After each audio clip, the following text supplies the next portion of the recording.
Society இன்பேஷண்டா இருக்கு, எந்த அளவுக்கு ஒரு சொசைட்டி பாயிலிங் பாயிண்டா இருக்கு அப்படிங்கிறது பங்களாதேஷ் காட்டும்.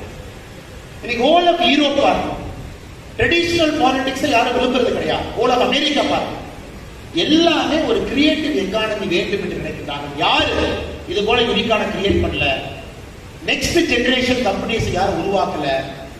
இளைஞர்கள் அவர்களை பார்த்து கோபப்படுறாங்க. சோசியல் சேஞ்ச் வேகமாக வர வேண்டும் என்று நினைக்கிறார். நம்ம நாடு இன்னைக்கு முன்னோடியா இருக்கணும். We are one of the fastest growing countries of the world. ஏன்னா நமக்கு தெரியும் இன்னைக்கு கிட்டத்தட்ட 7.5% இந்த நாடு குரோ ஆகுது. உலகத்தினுடைய 5வது பெரிய பொருளாதார நாடா இருக்கும். ஆல்மோஸ்ட் $4 trillion எக்கானமி, கிட்டத்தட்ட 8.5% growth potential. ஏகப்பட்ட யூனிகார்ன் ரெஜிஸ்டர் ஆகுது. ஒரு கிரியேட்டிவ் எக்கானமி நம்ம கண் முன்னாடி நம்முடைய நாட்டில் உருவாகி கொண்டிருக்கிறது. You are lucky